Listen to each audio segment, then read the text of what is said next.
my tutor came up and pinched my bum. And I was like, what the hell did you do that for? And he was like, Jane, you're going to be the first girl in a creative department. You've got to have to answer like that, like that, like that. And for the next 2 years, he sexually harassed me at least once a week. How did you emotionally cope with that? I got hauled in to my managing director's office asking what drugs I was on. There'd never be a female creative director in Sydney, so forget it. I'm speechless. It's time for the fourth wave of feminism. Germaine Greer always said, if a struggle isn't joyous, it's the wrong struggle. A woman with no pension, at 63 years old, setting up a business is terrifying. Hello and welcome back to the Courageous Leaders podcast. I'm your host, Joanna Howes, and today's guest is one of her generation's most successful female creatives, Jane Evans.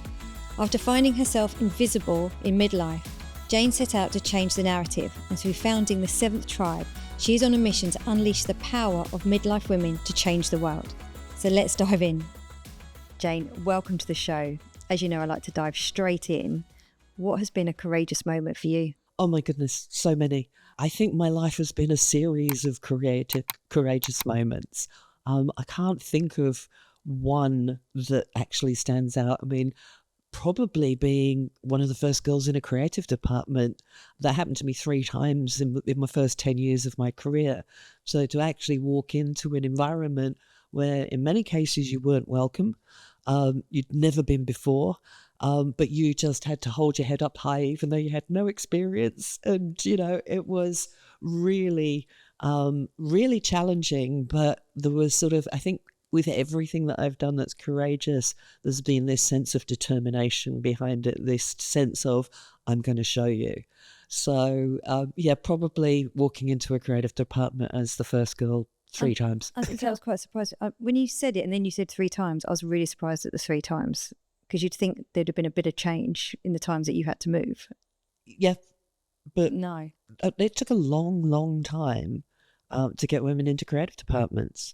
And in Australia, because I started in England, and I was the first girl at Lee Castellani. Then I went over to Australia.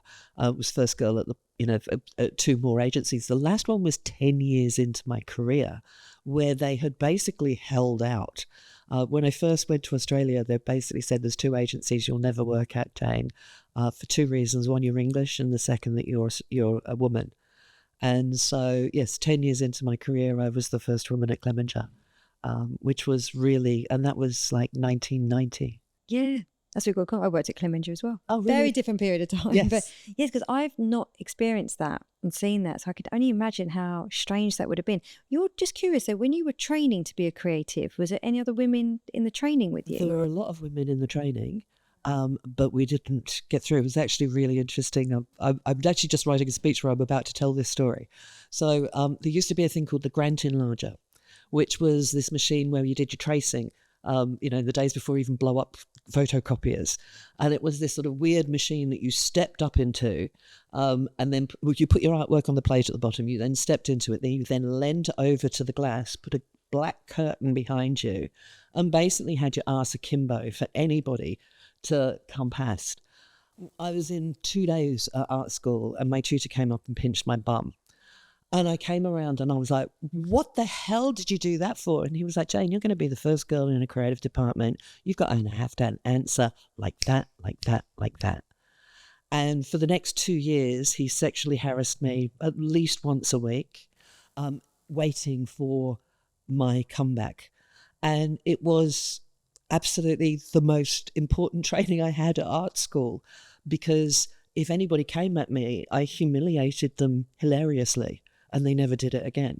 And there was an example a few years later. I was working late at night. It was a pitch. I think it was 1 o'clock in the morning or something. Again, arse in the Grant Enlarger. And the CEO came up and dry humped me from behind. And I immediately pulled back the curtain, went, can you do that to Mike? You pay him twice as much as me. And the next day I got my pay rise doubled. Wow. So I learnt very early on that you don't fight, you just are funny. Okay. You find, and nobody will touch you again. I think, who was it? Margaret Atwood said that women are afraid men will kill them, and men are afraid women will laugh at them.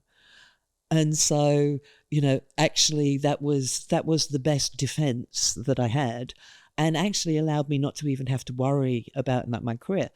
Again, there was no sexual harassment legislation until 10 years into my career either. So it was the days of the wild, wild west. And, the behavior was, younger women would be horrified at our stories. How has that shaped who you are today, going through that so early? I think Cindy Gallop says, a fish doesn't know what water is. I think we all walked into this environment, which had been very, a very protected boys' club for a very long time. And that was just normal for us.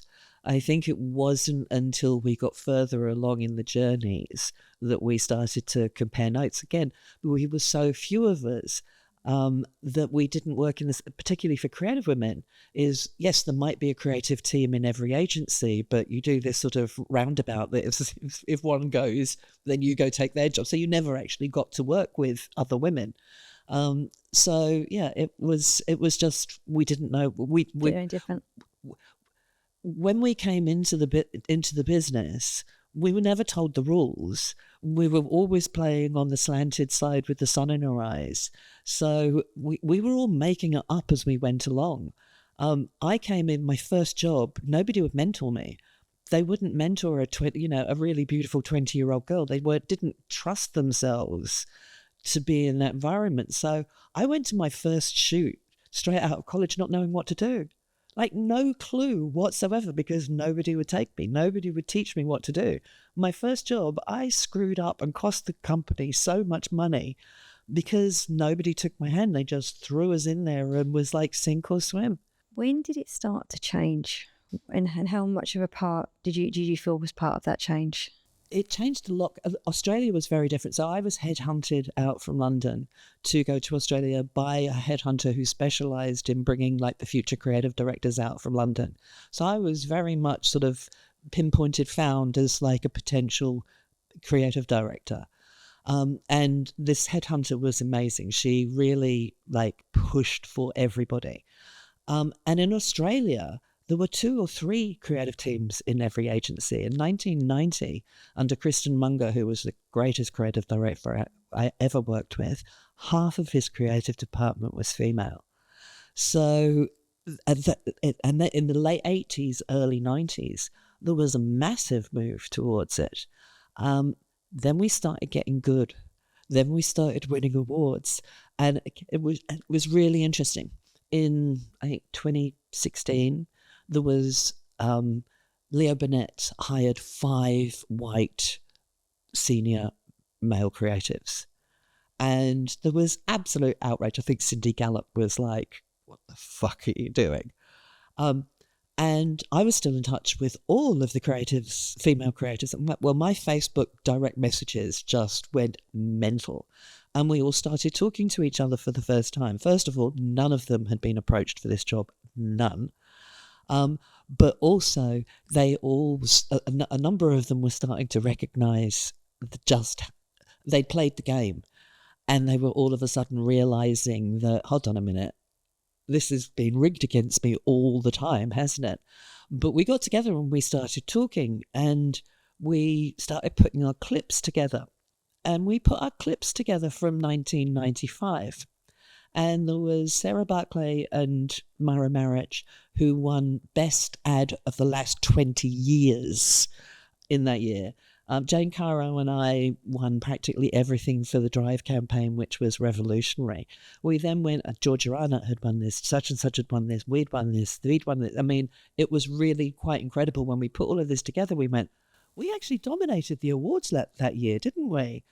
And then all of us lost our career the next year. Every single one of them's practically lost our careers. So Jane Caro and I, who'd just done the Drive campaign that was remade around the world. So, anybody who's a creative would know that if you're in Australia and you get an ad that is remade in London and South America, it's massive. Yeah. So we were like, great, fantastic. We've always heard that when you have the big win, you have the meeting with your headhunter and, it's like, who wants to hire you? How big's your office going to be? How much money are you going to earn? we were greeted with, the guys have got together and decided there'd never be a female creative director in Sydney, so forget it. I'm speechless. This was the headhunter that brought me out to be a creative director. This was the woman who, made sure that I always had a job and, went to the right places. So my response to that was, okay, well, I'm 35 years old. I'm going to give myself the job.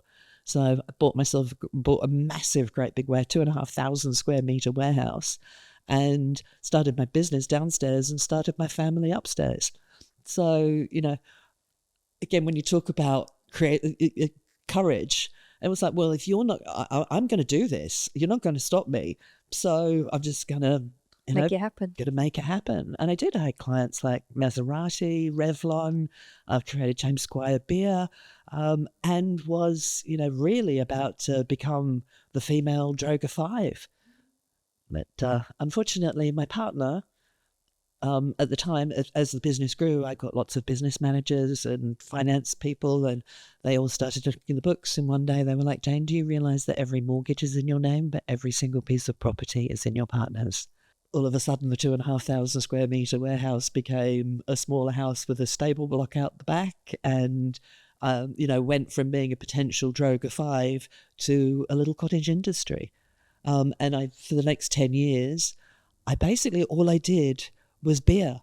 I think the thing at the time, in the 2010s particularly, was this idea of specialization, that everybody does one thing well. And so, of course, I was the beer goddess. I'd created, one of the world's first craft beers. So I just got craft beer after craft beer after craft beer. I was doing them in Singapore. I was doing them in America. I was doing them in every state of Australia. I don't drink beer. I hate beer. When I got the account, I was pregnant. They didn't find out that I didn't drink beer until 18 months later when I finished breastfeeding. And they were like, we'd have never have given you the account if we'd known. Anyway, so I got to the point of, I can't do this anymore. I'm really bored. I'm trained to work on lots of different things, not just one thing.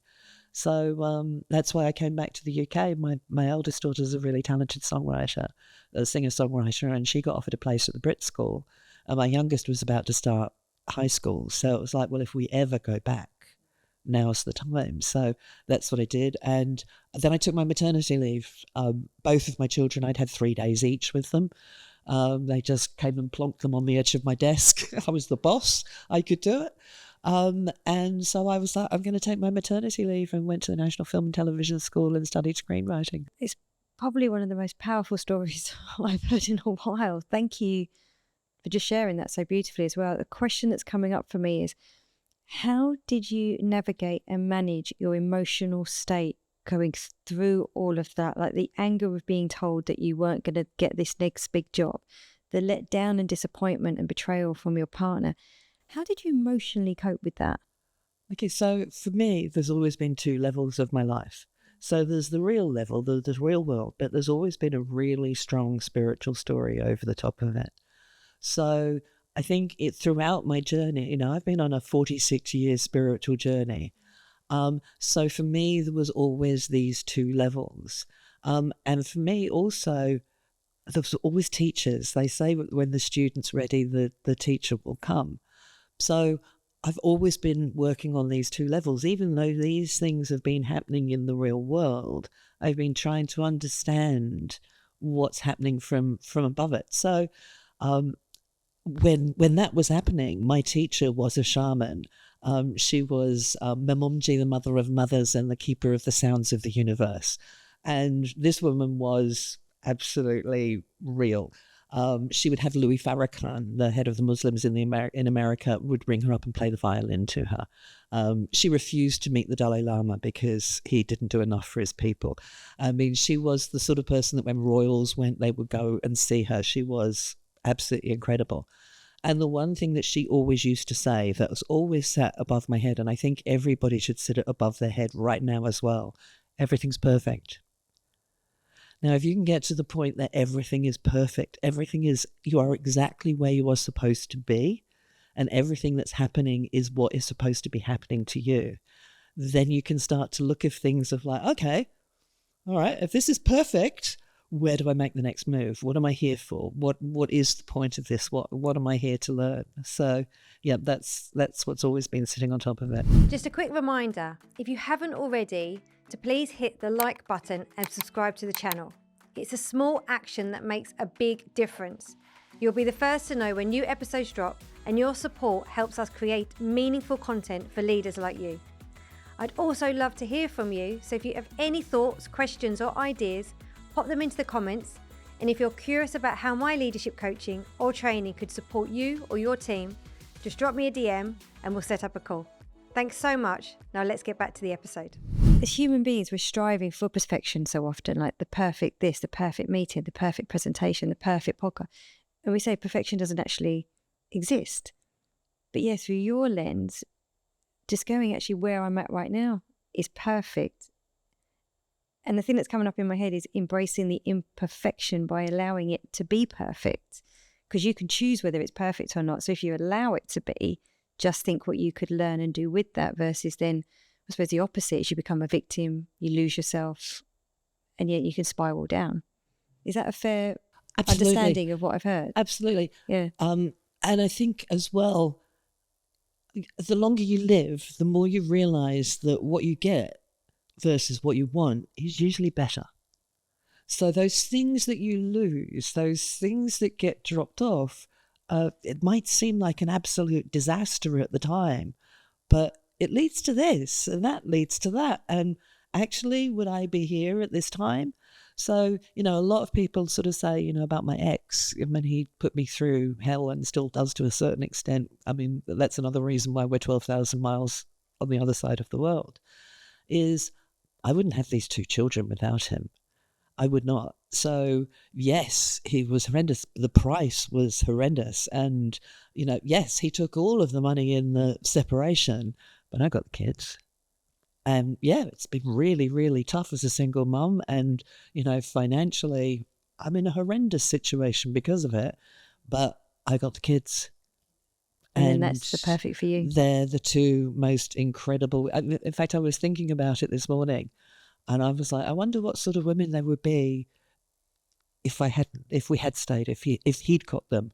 And, I just was like, no, I can't even think that way. Yeah, because your environment affects so much of who you become. Absolutely. And your destiny. So you then come back to the UK. What happened then? Okay, so 2015, I was starting my screenwriting career. I was getting quite somewhere, but also recognising that probably money for it was probably still a few years away, that I still had to do my 10,000 hours to be able to do it. And coincidentally, at the same time, the figure came out that only 3% of the world's creative directors were female. So I very loudly stuck my hand up of going, as probably the most ridiculously overqualified woman for the job, and was completely and utterly ignored. Completely. I would have global creative directors telling their HR person to see me. They would make an appointment, cancel it, and never remake it. I would go and see headhunters who would be like, yes, we need female leadership so badly. And I would never hear back from them. I went to an event, honestly, it almost broke my heart. I went to an event where this woman had been taken from being a journalist at a newspaper to being creative director at Ogilvy and Mather. And she had just written an article for the newspaper basically saying, I've got no fucking idea what I'm doing, but they're paying me lots of money, and just wrote this whole sort of article about how ridiculous it was. I'm sitting in the audience almost in tears, that what you are going to just give people the title that have got no experience, but you will completely and utterly ignore a woman over the age of 50, was devastating to me. Absolutely devastating. And the other thing on that one was somebody saying that there was that in advertising now you couldn't say no to a client. And I was like, I don't know how to do my job if I can't say no to a client. I thought that was my job. It's like alien, isn't it? Like, that was just such an alien concept to me, because it was like, that's not what we do. We protect our ideas, which includes saying no to a client. So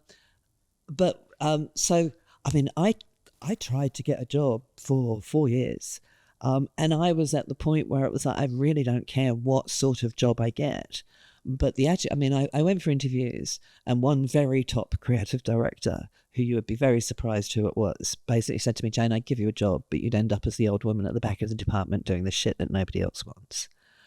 I had another one going, I wish I could remember this off by heart, but he said something like, we were really interested in her 50-something, sort of swagger or whatever it was, but she didn't have enough tech-friendly digital and this whole list of terms that made like a spaghetti of technical terms.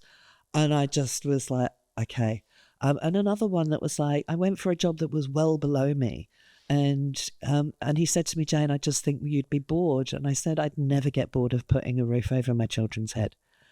And that just went straight over that. I mean, it was like he could not understand that somebody could of my standing could go, I'll be your head of copy. I'll proofread everybody's work. That's no problem. In 2019, I put out a tweet. I just woke up one morning. It was, I think, January 29th or something. I woke up in the morning and I was like, I wonder if there are actually any women over the age of 50 making ads in London. And it was retweeted 64 times with comments like hen's teeth and unicorn tears easier to find.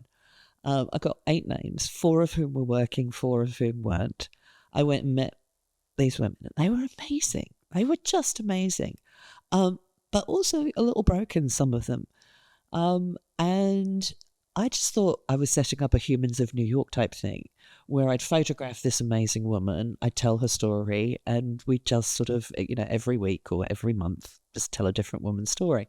So over the next 40 days and 40 nights after the tweet, I built a website. I found 15 women. I photographed them. I wrote their stories. I created all the social media campaign, got a bit of PR.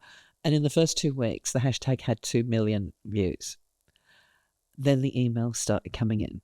I used to be a PR whiz, now I'm driving a bus. I was a VR director for the BBC, I'm now wiping the arse of an Alzheimer's patient.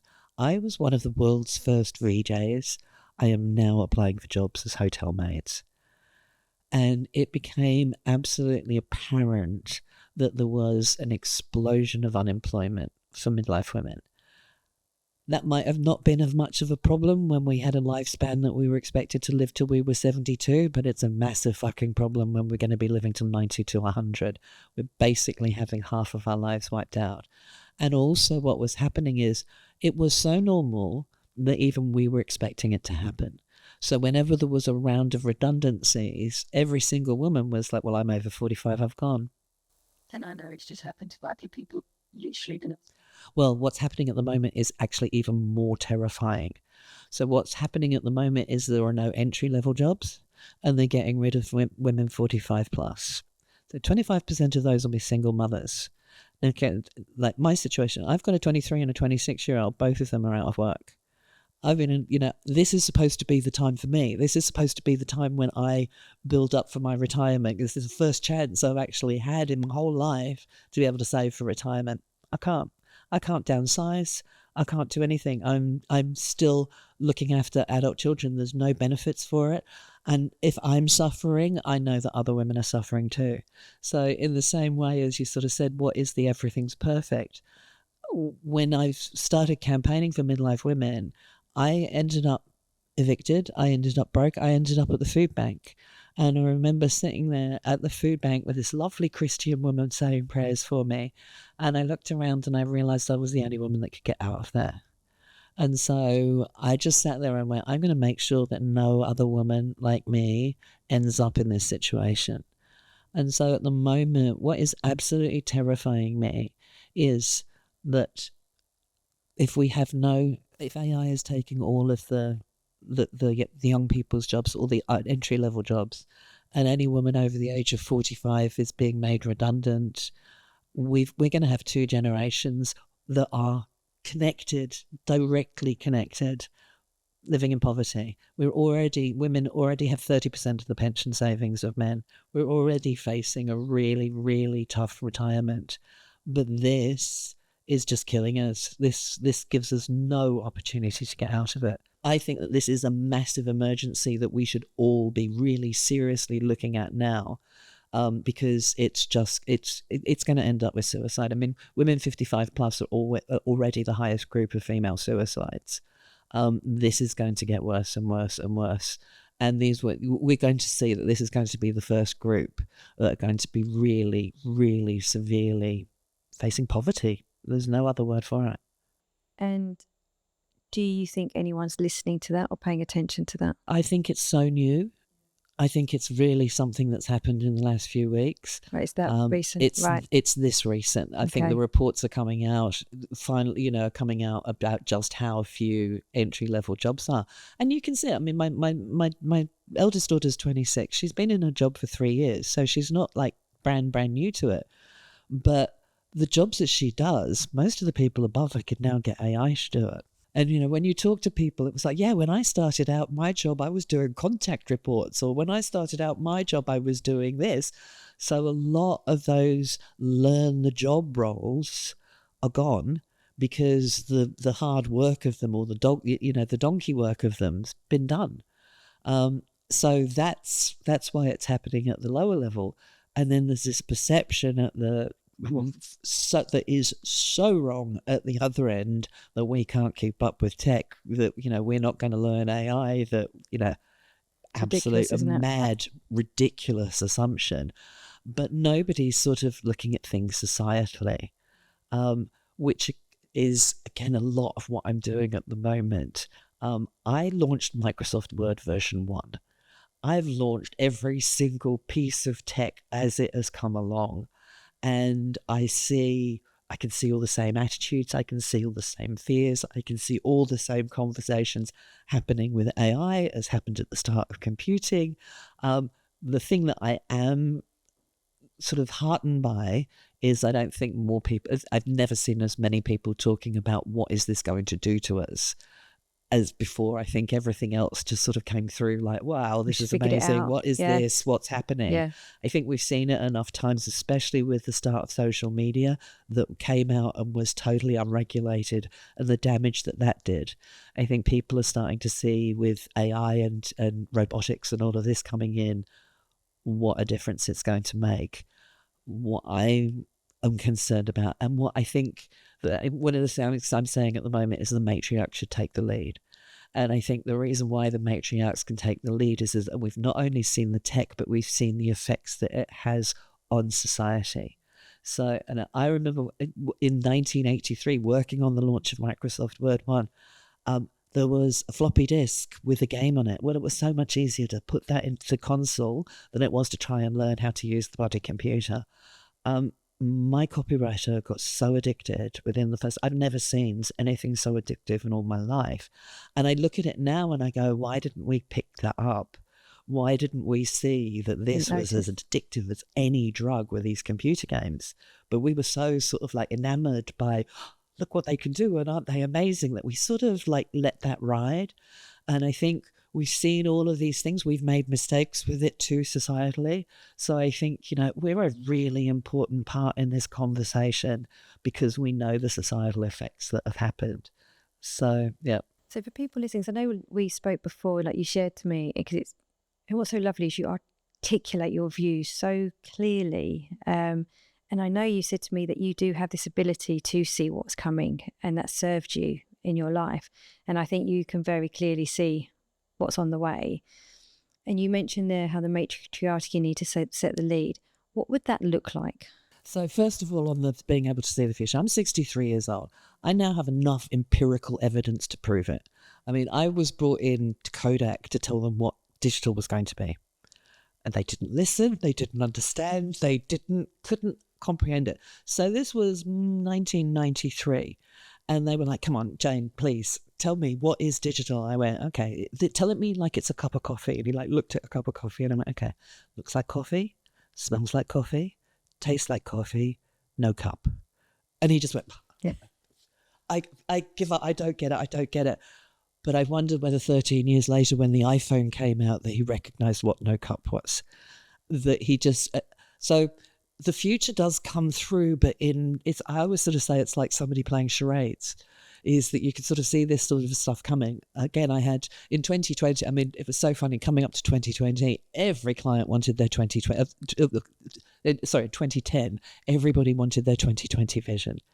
It was like every brief was, what's the 2020 vision? What was it? And every time I did one, I was told it was bullshit. I had another one, Panadol, where asked me, what's the 2020 vision? And I was like, people will do aromatherapy, they will do acupuncture, they will do all of these alternate therapies for a headache. I got hauled in to my managing director's office asking what drugs I was on, because they just couldn't see what it was. So I've got enough empirical evidence. No, I can't tell you what's going to happen in the future, but I can sort of feel what, and again, I think that comes from this, having this spiritual level above it and trying to understand that as I'm trying to understand life. And I've sort of got to a point where it was like, I do start to understand that. So first of all, what is a matriarch? Yeah, a matriarch is the most senior woman in whatever situation she's in. So it's not about motherhood. It's actually about seniority, who's got the most experience. So you could be a matriarch at 19. You don't have to. And it's interesting. I've had a lot of people going, oh, I'm waiting to become a matriarch. It was like, honey, you're there. Okay.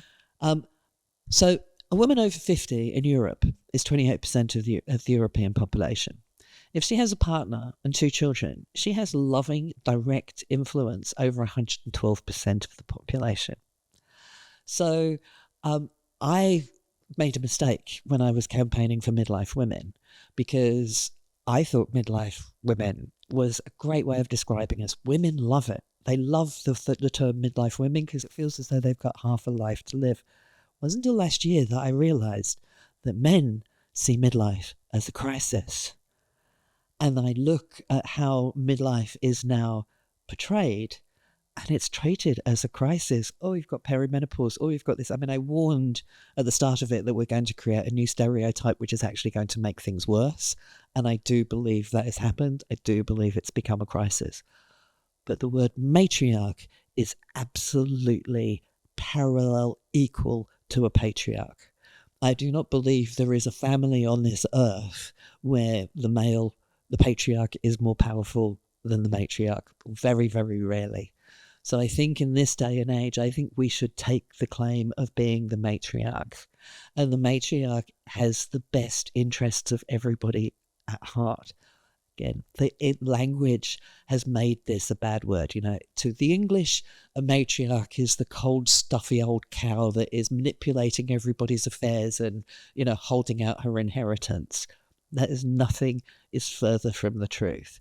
There's only 2 species on Earth that go through menopause, us and whales, and only orca whales and pilot whales, I think it is. Now, we've finally caught up with the age range of whales, so I think we should start carrying on with what they do. So when a whale goes through menopause, she becomes the leader of the pod.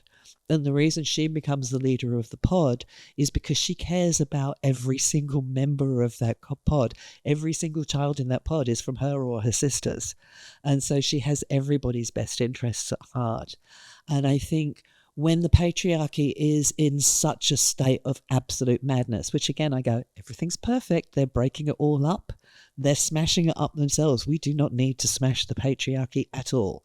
What we need to do is design what comes next, what it looks like, what is happening, clean up the mess and let's fix this. Like, don't moan, fix it is my Your mantra.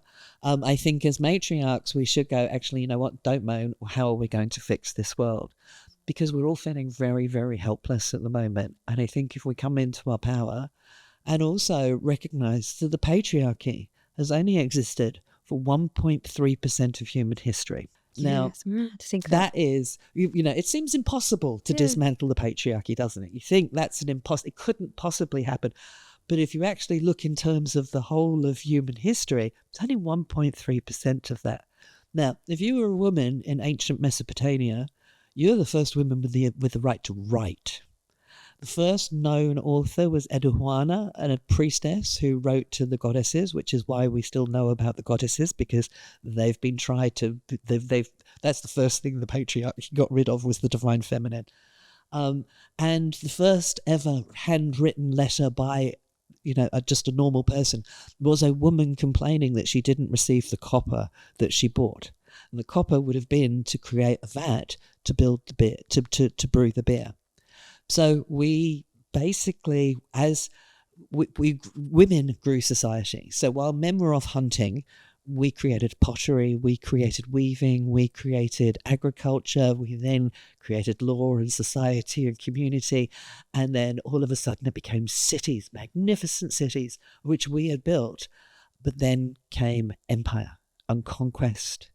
And that's when the patriarchy came in. It wasn't until Hammurabi took over the whole of Mesopotamia, not just the cities, that he erected a huge black penis. I mean, seriously, a massive stone penis in the middle of a rook with 326 laws codifying the patriarchy. And that's where it started, at the start of empire. Didn't know that. Nobody knows that, because nobody tells. All of the stories that the world are built on are men's stories.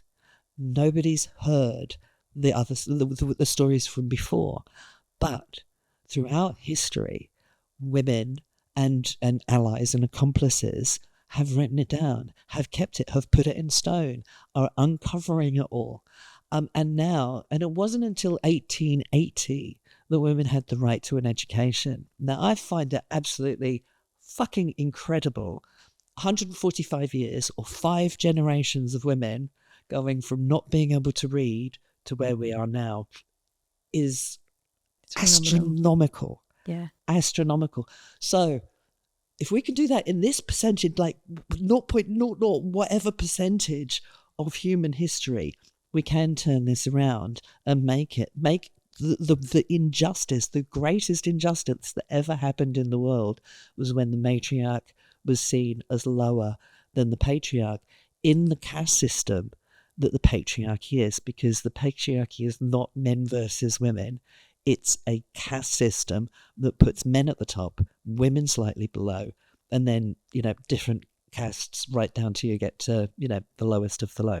I'm just going to ask for one bit of clarity. When you say so it's not men against women, but it's a caste system. What do you mean by the caste system? So everybody thinks that the patriarchy is about men versus women. It's not. It is creating. It comes with empire. So with empire, you have to have the king or the emperor on the top of it. And it's building a societal system that basically puts different people at different rungs on the ladder. So Hammurabi's first code was, prior to that, you had the choice of whether you were a matrilineal or a patrilineal line. So and it came down to, does the man go to the woman's family, or does the woman go to the man's family when they get married? Really, really simple. Now, prior to that, it pretty much been whichever works best for you. And if we look at it in human terms, it makes a lot more sense for the man to come into the woman's tribe than the woman to come into the men's tribe, because every man loves his daughter. Every man will keep his daughter safe, but taking the daughter and putting her into a place where there's nobody there that has that love and care that will put her in place. So that was very much the start of what the patriarchy was about. We've got to lose the matrilineal lines. We've got to repress female divinity. Our God has to be male, has to be powerful. And when you look at, again, I've studied for a long, long time, when you look at the goddesses pre-patriarchy, then you get to the patriarchy. All of them are raped. Every single one of them is raped, disempowered, turned into a story of a stereotype of the matriarch, of the harlot. Whereas before, like Nemesis, everybody's enemy, everybody's nemesis, goddess of justice, the woman who actually created law. Wow. So it has been, this is about the stories that we have been told.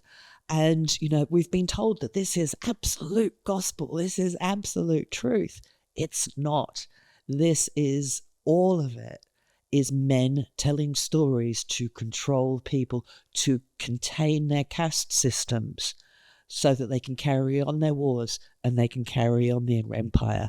And this caste system means we don't care about anybody else but who's in our section. And I think at this point in time, where that is what's happening.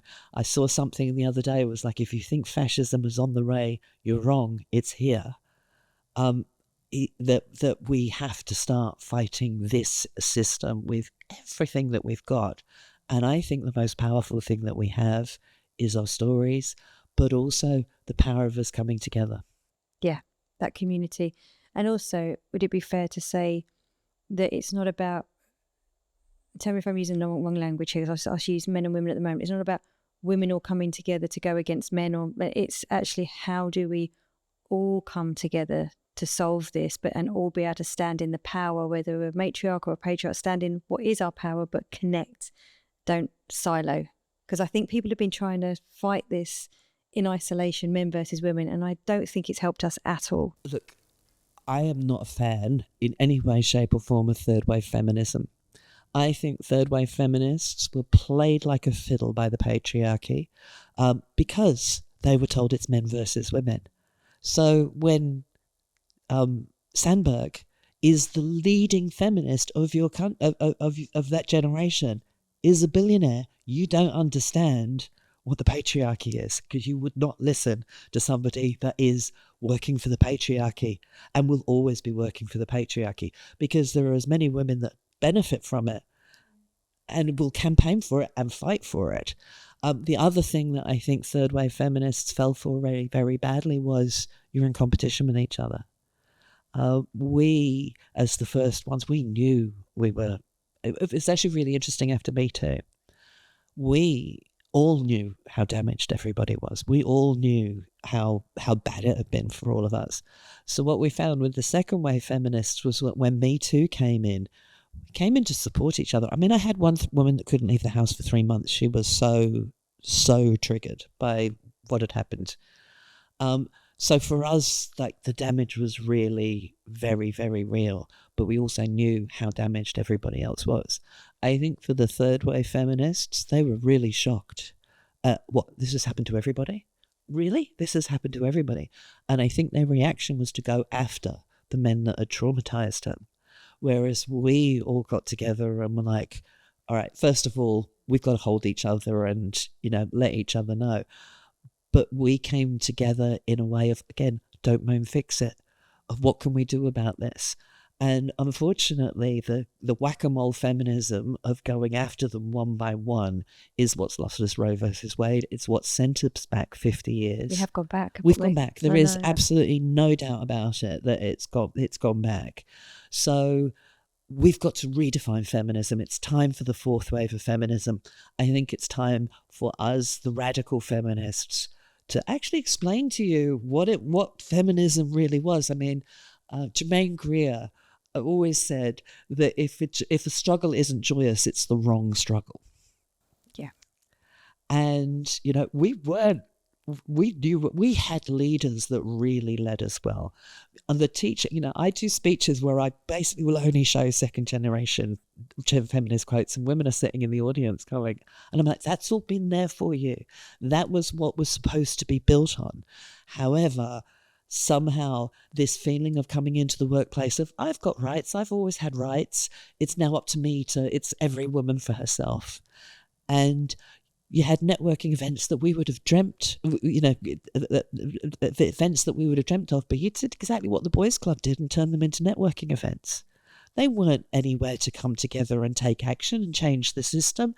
It was really, you might as well all have had penises and been, there was no difference, except you were just doing everything separate. So the men weren't knowing what you were doing, which again was adding to it's men versus women. Now, when you start talking about the system, men go, I'm just as hurt by this as you are. And it was like, yes, you are. Yeah. We are all being as hurt by this.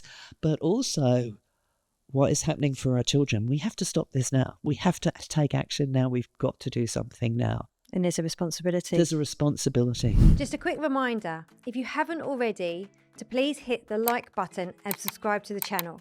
It's a small action that makes a big difference. You'll be the first to know when new episodes drop, and your support helps us create meaningful content for leaders like you. I'd also love to hear from you, so if you have any thoughts, questions or ideas, pop them into the comments. And if you're curious about how my leadership coaching or training could support you or your team, just drop me a DM and we'll set up a call. Thanks so much. Now let's get back to the episode. And that leads me on to what you're doing now, the Seventh Tribe. Yep. Can you tell us a bit about where this has come from and what you're hoping to achieve with it? Okay. So previously, my activism had all been about getting midlife women employed. In November this year, I put out a LinkedIn post. It was one of my normal midlife women having it really tough posts. But if you press more, it went, okay, the world's gone mad. Us battle axes need to organise. We're meeting 21st of November, 7:30 p.m. I had no idea what I was going to present, but 134 women turned up to this call. And there was this feeling of we've got to do something. So, and nobody knew what to do. But it was just this feeling that we've got to do something. So I left everything that I'd done. I left Visible Star. I left everything behind because I just had this vision that there was something that needed to be done. And what I wanted to do was create a community platform away from the algorithm, away from, all hidden with goddess woo-woo stuff. So nobody's going to look at that. To bring women together to actually take action on things. So rather than following people, follow the issues that you care about. I was seeing that there were so many women wanting to talk about Gaza, but were too terrified to talk about it. And I started it with a Zionist woman who I disagree with on almost everything. But to find her the points that we do, like, come on, let's first of all, lose the religion, lose the politics, lose all of this just as a woman to woman. Let's talk about what's going on here. And by doing that, it allows us to tell our stories. I launched it with a speech at the Unlikable Women's Summit, which was all about, sort of all of this stuff. There's a video on my site. You can go and see the whole speech. And I was doing everything right to launch this new platform. And I had 15,000 LinkedIn followers. I was like, okay, so there's all this fuss from the thing, right? Launch. Nothing. My posts were reaching 200 people. I was like, my daughter, I said, I'm devastated. I've done everything that I can to launch this business. And then the moment I do it, LinkedIn just starts losing the reach. But then I started seeing other posts from other women, other people going, hold on a minute, there's something going on with the algorithm. And I was like, this is the perfect way to launch it. We've actually got a project. There's something wrong with the algorithm at LinkedIn. So let's go and experiment it, hold an event, get 50 women together in a circle away from the algorithm going, right, amplify this post, amplify that post, Yep. and actually start showing how we can actually come together in this platform to support each other. But also, we've got a thing called the Vivian Circle, because again, the one thing that I noticed with when we started Visible Start, we were doing the employment program to get women back into work. First 3 weeks was always about giving these women a great big hug and telling them that they were worthwhile and building them up and build their power up. So we've set up, and we got so few women employed in that program. I'm sorry. I know, it probably sounded as though it was going really well, but it wasn't. It really wasn't. And the women that we did get employed that were in the figures, how many of them were really still employed? It was, and, for me, there was still a much bigger job to be done there. So I built this platform, which anybody can open up a circle. And one of the women that was in Visible Start was setting up a new business. And I went, well, why don't you do it here? It won't cost you anything. You can set up a circle here. You can do your events. You can do all of this. So she set up the Vivian Circle, named after Vivian Westwood, for that sort of, here, give you a hug, sort of, let's all come together, let's learn together, let's, go and get our lives back together again. And if someone wants to join this, how do they go about that? Go to the seventhtribe.com and join a group. So you'll actually see there's lots of different circles. So you can go to the page with all the different circles and you go and choose which circle it is that you'd be interested, what subjects you're interested in. And then basically your feed every day will be the same the circles of the things that you're interested in.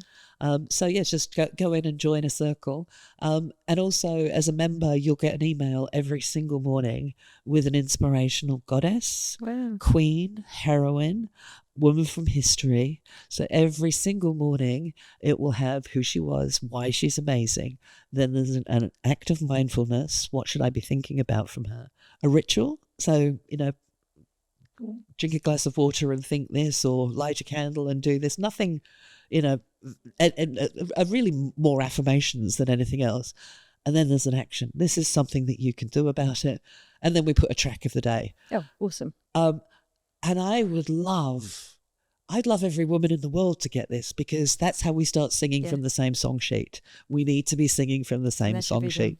So you can imagine every single woman wakes up every morning and learns about, the goddess Sekhet, who was the Egyptian goddess of war and healing. How can you be a goddess of war? All their gods are gods of wars. Well, ours are gods of war and healing. And, and these are the archetypes that women have not had, because all of the stories have been written by men for the last 2,500 years. So I can just see how important stories are to this movement. And I just want to, before we close a bit, what is this doing for you personally, launching the Seven Tribe? What is it giving you? Okay, so finally I'm actually managing to put the two sides together, that I can actually, I used to have to hide the other side.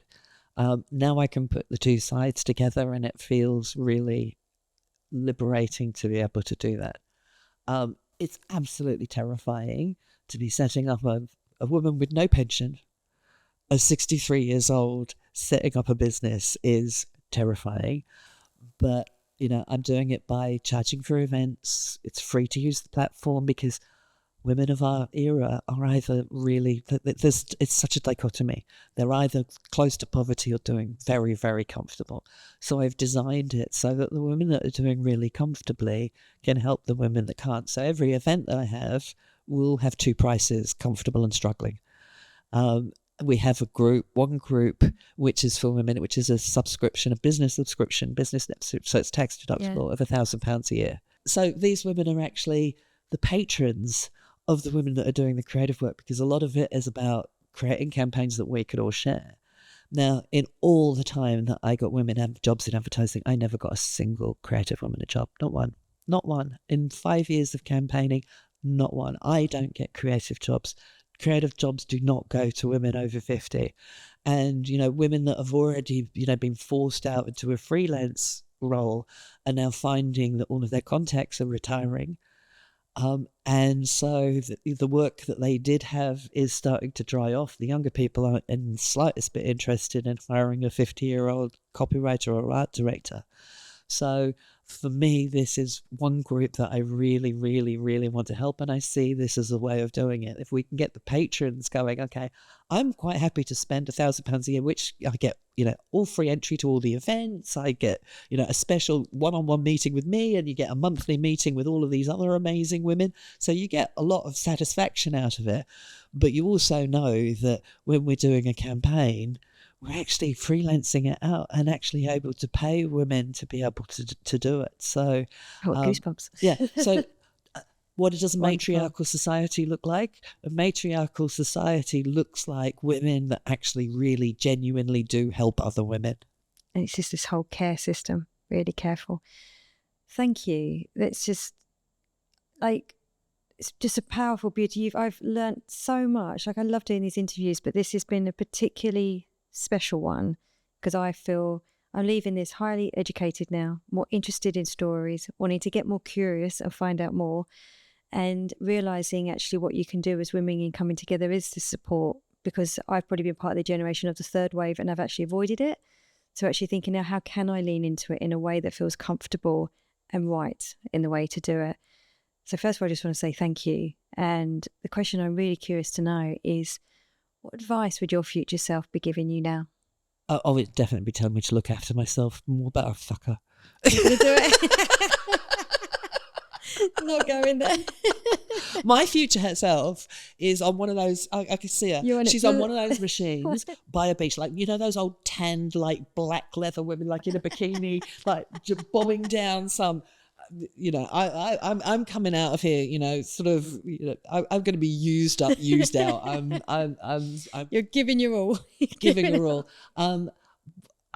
Yeah, I'd love I that. think she would. Yeah, I think she would agree with me, even though she'd probably sort of say, You "Nah." should slow down, but I know you're not. Let's go for it. And is there anything, before we close, is there anything we've missed or any message you'd like to reinforce? I think the thing is, this is a time for multi-generations to work together so much, and everybody loves their mum. Everybody loves their mum. So let's give your mum power. Let your mum get together with other mums. Teach your mum what is coming. I think one thing that we didn't talk about was a project that we're doing called the Social Imagination Project. So again, within the thing of midlife, of the power of the matriarchs, if the matriarchs know how amazing technology is coming, what is coming, and know what societal effects it has on things, if they lead that conversation, so younger people, instead of going, "Oh, my mum knows nothing about the phone," teach her. It was like, and one of the things we're doing with the project is the only people that know the amazing things that are coming in the future are the people that are developing it. They're not telling that's not getting out to anybody. So all we're hearing is the horror stories. Now, we don't want the Terminator. We don't want that to happen. We've seen all the changes that have happened up until this point. So let's, as matriarchs, over the dinner table, be going, did you know that if this is happening, that electrons can do this? Because the machines are going to take over so much of the world. They're going to take over so much of the work. We have to redesign society now. We have to be looking at what does society look like now. And if you look at everything that is happening in the world at the moment with the caste system, the billionaires are trying to take all the money for the machines. If the billionaires take all the money for the machines, we're all dead. We are nothing. If the machines start paying for us and our life and our societies, what an amazing world we can build. And that's the imagination that we start to have is, and that will give us the inspiration to be able to fight the billionaires, because their vision of the future is just horrible. It's quite scary compared to what our vision of the future is. So we're bringing together this social imagination project where the matriarchs can actually build a vision of what they see the future can be. We're also working with other communities, because I think the future of social media is lots of different communities. And so if we, so we're working with TBD, which is a young techie type one. So they're going to do theirs, we'll do ours. We're going to encourage other communities to do it too. And then hopefully have an event where we all come in and show our visions of what the future will be, and then see what matches, what fits, what doesn't. And I think this is something that we could really grow into something really quite amazing. And I'd love to see it happen. That sounds very, very exciting. And it also, talking to you, I'm leaving this conversation feeling hope. And I think that's what you always said. And I think people are looking for hope right now. So I do recommend any listening, watching, is to come into your world and what you're doing, because I think you're bringing hope back.